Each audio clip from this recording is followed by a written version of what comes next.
बिस्मिल्लाहिर्रहमानिर्रहीम। अस्सलाम वालेकुम। Welcome to Urdu unique stories. खूबसूरत चढ़ेल, एक सच्ची कहानी। वीडियो में आगे बढ़ने से पहले आपसे रिक्वेस्ट है, हमारे चैनल को सब्सक्राइब कर लें और बेल आइकन के बटन को क्लिक कर दें ताकि बर वक्त आपको हमारी वीडियो मिल सके। एक सफ़ेद साया मेरी तरफ आ रहा था। करीब आया तो मैंने देखा कि वह सना ही है। उन्होंने बहुत मासूम सूरत बनाई हुई थी और मुझसे माफ़ी मांगने लगी। सफ़ीर भाई, मुझे माफ़ कर दो, मैं जीना चाहती हूँ। मेरा वादा है आइंदा मैं किसी को कोई नुकसान नहीं पहुँचाऊँगी। काफ़ी देर खड़ी रही, फिर खामोश और मायूस होकर चली गई। कुछ देर बाद खामोशी रही, फिर पीर बाबा मेरे सामने आए और उन्होंने कहा, बेटा इसको माफ़ कर दो, वो तुमसे माफ़ी मांग रही है। इसकी ये सज़ा बहुत है कि सबके सामने इसका चेहरा बेनकाब हो गया है। मैं पीर बाबा की बात करने ही वाला था कि मेरे कानों में आवाज़ आई, ये सब नज़र का धोखा है, ये मैं नहीं हूँ, तुम अपना अमल जारी रखो। फिर वह पीर बाबा भी वहाँ से चले गए। मैं इसी चक्कर में था कि ये चिल्ला किस तरह पूरा होगा। सुबह होने से पहले कब्रिस्तान एक शोर से जाग उठा था। कब्रों से मुर्दे निकलने लगे, दरख्त टूटने लगे, परिंदे बेचैन होकर हवा में उड़ रहे थे। कुछ दरख्तों को आग लग गई। जिस कब्र पर मैं बैठा था वो भी मुसलसल तड़प रही थी और मुझे अपना अमल करने में मुश्किल हो रही थी। फिर मैंने देखा कि सना भाभी के साथ चंद और लोग मेरी तरफ आ रहे थे, जिनमें मेरा महरूम दोस्त अकबर भी था। उन्होंने मुझसे कहा कि हमने सना को माफ़ कर दिया है, अब तुम भी इसको माफ़ कर दो। मैंने इनकी एक ना सुनी तो वो गुस्से में आ गए और मुझ पर कब्र से पत्थर उठाकर मारने लगे, लेकिन कोई भी पत्थर मुझे ना लगा। सब करीब जाकर गिरते रहे। फ़ोन की घंटी सुनकर मेरी आंख खुल गई। कमरे में रोशनी नहीं थी, शायद हमेशा की तरह आज भी बिजली नहीं थी। कमरे में खिड़की के ज़रिए चांद की चांदनी दाखिल हो रही थी, जिसकी वजह से मैं अपना फ़ोन तलाश कर सका। फ़ोन मैंने जल्दी से कान के साथ लगाया। हेलो, अस्सलाम वालेकुम। बचाओ बचाओ, मुझे बचाओ, खुदा के लिए मेरी मदद करो। जी कौन? रात के इस टाइम कौन हो तुम मुझे तंग करने वाले? मैं हूँ तुम्हारा दोस्त अकबर। हाँ अकबर, क्या बात है, क्यों रो रहे हो? यार वो मुझे मार देगी, मेरा खून पी जाएगी और मेरी तरफ आ रही है। कौन कौन तुमको मार देगी? हेलो हेलो अगर अकबर, लेकिन कोई जवाब ना आया। मैंने खुद अकबर का नंबर डायल किया, लेकिन दूसरी तरफ से कोई जवाब ना वसूल हुआ रहा था। मैं अचानक इसकी बातों से परेशान हो गया था। अकबर की नई नई शादी हुई थी, वो मेरे साथ बैंक में काम करता था, हम बहुत अच्छे दोस्त भी थे। मेरा नाम सफ़ीर हुसैन है और मैं एक गैर शादीशुदा हूँ और आज़ाद फितरत का मालिक हूँ। मैंने अलमारी से अपना रिवॉल्वर निकाला और अकबर के घर की तरफ चल दिया।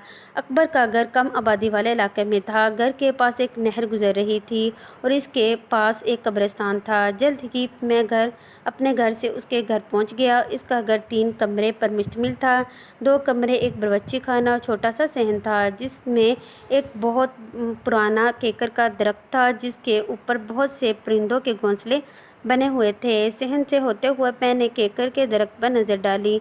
परिंदे खामोशी से अपने घोंसलों में दबकर आराम कर रहे थे। हवेली का दरवाज़ा हमेशा की तरह खुला ही था, लेकिन कमरे अंदर से बंद थे।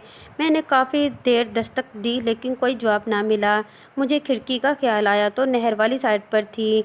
मैं हवेली की पिछली तरफ गया। मैं ये देखकर हैरान रह गया कि खिड़की खुली थी और खिड़की के ऊपर ताज़ा खून के निशान थे। मैं खिड़की के ज़रिए अंदर आया। अब बिजली आ चुकी थी।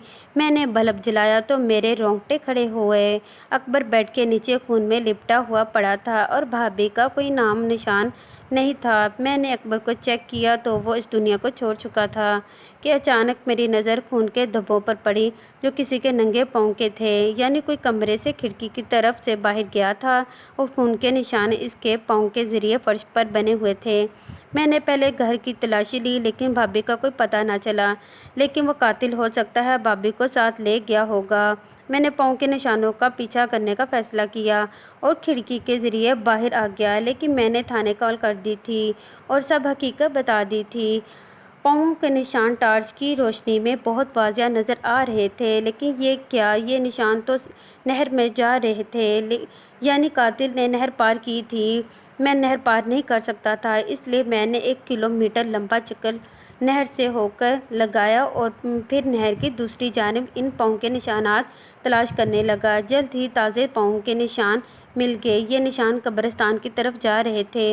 मुझे कब्रिस्तान से डर लगता है कि अचानक मेरे कानों में पुलिस की गाड़ी की आवाज़ आने का शोर सुनाई दिया तो मैं वापस अकबर के घर की तरफ चल दिया। मैंने अपना तारुफ करवाया और बताया कि ये निशान कब्रिस्तान में जा रहे हैं। मैं कब्रिस्तान में अकेला नहीं जा सकता। अगर आपने साथ चलना है तो चलें, क्योंकि वो कातिल भाभी को कब्रिस्तान की तरफ ले गया है। इंस्पेक्टर ने अपने साथ 2 आदमी लिए और बाकी वहाँ शवाहिद इकट्ठा करने लगे। हम कब्रिस्तान में दाखिल हो गए थे। कब्रिस्तान बहुत ही कदीम मालूम पड़ता था। मैं पहले इस कब्रिस्तान में नहीं आया था। कब्रें टूट फूट का शिकार थीं। पाँव के निशान अब हमें नहीं मिल रहे थे। हम लोग इधर उधर फिर रहे थे। इंस्पेक्टर साहब ने कहा कि अकबर की किसी से ज़ाती दुश्मनी थी या कोई कारोबारी दुश्मनी वगैरह तो नहीं थी।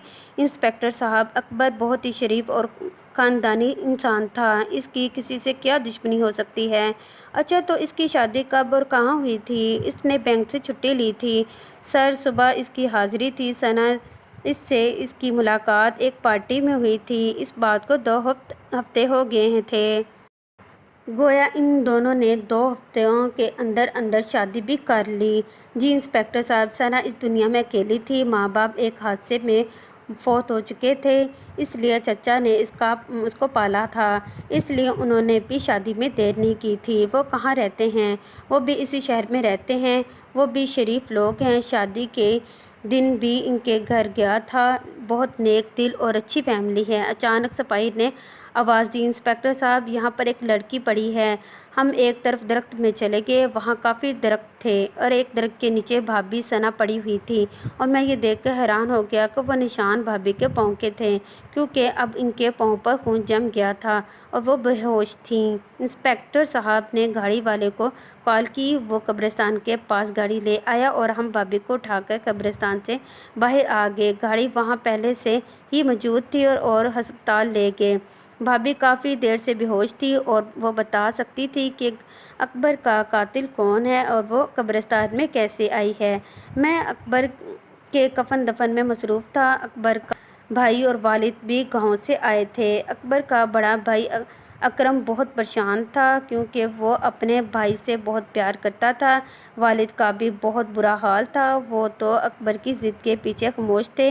अकबर ही ज़िद करके शहर आया था और बैंक में मुलाजिम हो गया था। शादी भी इसने अपनी पसंद से की थी। सना भाभी पर भी शक कर रहे थे, तरह तरह की बातें कर रहे थे। शादी को तो कुछ दिन ही हुए थे और अभी तक अकबर की छुट्टी भी ख़त्म नहीं हुई थी। तो सना भाभी पर शक किस तरह किया जा सकता था, क्योंकि जब तक आपने किसी से मिलते जुलते नहीं देखा, वो कैसे कह सकते थे कि इसमें भाभी मुलव्वस हैं?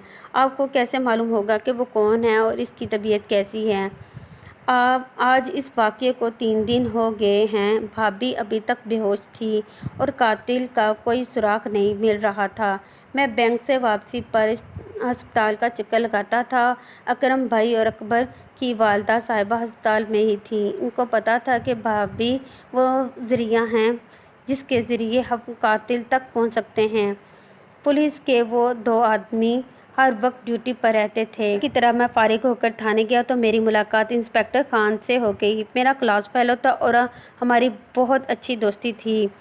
मैंने सारा वाक़या खान को बताया। इंस्पेक्टर खान किसी गहरी सोच में डूब गया। काफ़ी देर के बाद वो बोला, इस किस्म के 2-3 केस पहले भी हुए हैं। क्या मतलब केस? कैसे केस खान? अकेला घर आबादी से दूर रहता था, यानी कम आबादी वाला इलाका था और इसके घर में सिर्फ वो पहले अकेले ही रहता था।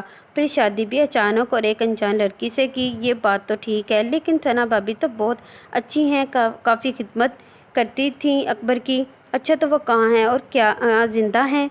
हाँ, वो ज़िंदा हैं और अस्पताल में दाखिल हैं और बेहोश हैं। चलो सफ़ीर, अस्पताल चलते हैं, वहाँ पर ही बात वाज़ह होगी। जब हम वहाँ पहुँचे तो अकरम भाई वहाँ पर मौजूद थे। अकरम भाई, भाभी को होश आया? नहीं, वो अभी तक बेहोश हैं। टेस्ट हो रहा है, वो इमरजेंसी रूम में हैं। हम बाहर इंतज़ार करने लगे। कुछ देर में डॉक्टर साहब आए तो खान ने पूछा, डॉक्टर साहब, अब मरीज़ा कैसी है और होश कब तक आ जाएगा? وہ خطرے سے باہر ہیں، ہوش بھی جلد ہی آ جائے گا۔ کیا ہم دیکھ سکتے ہیں اس کو؟ ہاں ہاں، کیوں نہیں، اس کو کمرے میں شفٹ کر دیا گیا ہے۔ ہم تینوں کمرے میں آئے تو میں نے دیکھا کہ خان بھابی کو غور سے دیکھ رہا تھا۔ یہ ثنا بھابی ہیں؟ اکرم نے کہا۔ جی ہاں، اس کو جانتے ہو؟ آؤ میرے ساتھ باہر آؤ۔ ہم دونوں باہر آئے اور ایک طرف ہو کر کھڑے ہو گئے تو خان نے بتایا، سفیر، یہ ثنا لڑکی ہے جو ہمیں مل نہیں رہی تھی، کیونکہ قتل ہونے والے دولہے کے ساتھ ہمیں اس کی ہی تصویر ملی ہے، لیکن یہ ہمیں مل نہیں رہی تھی۔ یہ کیا کہہ رہے ہو؟ کیا ثنا بھابی کی دل ہے اکبر کی؟ یہ میں نہیں کہہ سکتا، لیکن شک اس پر ہی جا رہا ہے۔ میں تمہیں ثبوت دے سکتا ہوں۔ ہر مقتول کی شادی کے پہلے دن جو تصویر لی جاتی ہے وہ کم سے کم شادی کے بعد ہفتے بعد ملتی ہیں۔ تک یہ لڑکی اپنا کام کر کے غائب نہیں ہو جاتی تھی، لیکن یہ اب کے بار کس طرح سے پکڑی گئی کچھ سمجھ نہیں آ رہی۔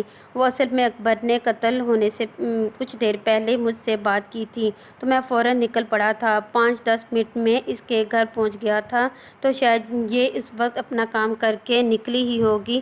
میں نے اس کا پیچھا کیا، مجھے یہ نہیں معلوم تھا کہ میں کس کے پیچھے جا رہا ہوں۔ میں تو وہ خون کے نشانوں کا پیچھا کر رہا تھا۔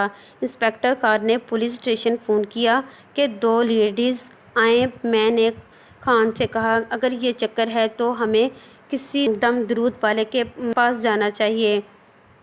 ہاں سفیر، تم نے ٹھیک کہا۔ میرا ایک جاننے والا ہے بزرگ، وہ عمل کرتے ہیں، میں ان سے بات کرتا ہوں۔ جلد ہی وہ لیڈیز پولیس والی آ گئیں۔ ہم دونوں اس بزرگ کے پاس چلے گئے۔ بزرگ کا نام پیر بابا شاہ منور تھا۔ وہ بہت نیک بزرگ تھے۔ ان کے آستانہ ہر وقت ہجوم ہوتا تھا، ہر وقت کوئی نہ کوئی آپ کی خدمت میں موجود ہوتا تھا۔ خیر، ہم نے پہلے کال کی تھی اس لیے وہ ہمارا منتظر تھا۔ میں نے انسپکٹر صاحب سے ساری بات حقیقت پیر بابا کو بتا دی۔ پیر بابا نے آنکھیں بند کر لی اور وہ عمل منہ میں پڑھ رہے تھے۔ اچھا، تو آپ لوگ کیا چاہتے ہو؟ اس لڑکی کی حقیقت یا اس کو خاتمہ کرنا چاہتے ہو یا پھر کوئی سخت سزا دینا چاہتے ہو؟ پیر بابا، آپ ہمیں بتائیں تو یہ صحیح کہ وہ کون ہے اور وہ ایسا کیوں کر رہی ہے؟ وہ مکمل انسان نہیں ہے، وہ نہ ہی مکمل چڑیل ہے۔ وہ ایک انسان اور چڑیل کے ملاپ سے پیدا ہوئی ہے، یعنی چڑیل کی بیٹی ہے۔ اس کا انسان باپ اس کو چھوڑ کر چلا گیا تھا، جس کو اس کی چڑیل ماں نے مار دیا تھا، اور اس کی ماں چڑیل کو ایک ہندوت نے چلہ کاٹ کر اپنی قید میں کر لیا تھا۔ وہ مکمل انسان نہیں ہے اور نہ ہی مکمل چڑیل ہے۔ وہ ایک انسان اور چڑیل کے ملاپ سے پیدا ہوئی ہے، یعنی چڑیل کی بیٹی ہے۔ اس کا انسان باپ اس کو چھوڑ کر چلا گیا تھا، جس کو اس کی چڑیل ماں نے مار دیا تھا۔ اس کی ماں چڑیل کو ایک ہندوت نے چلہ کاٹ کر اپنی قید میں کر لیا تھا، تو اس کی پرورش انسانوں میں ہوئی تھی۔ اس کے چچا نے اس کو پالا پوسا تھا۔ چچا اس کی حقیقت سے ناعلم تھا، اس کو ابھی تک اس کے بارے میں نہیں پتا۔ جب وہ اس لڑکی کی بار بار شادی کروا رہے ہیں تو ان کو شک نہیں ہو رہا؟ آپ لوگوں نے دیکھ لیا ہوگا کہ وہ چڑیل کی بیٹی بہت معصوم اور بھولی بھالی صورت لے کر پیدا ہوئی ہے۔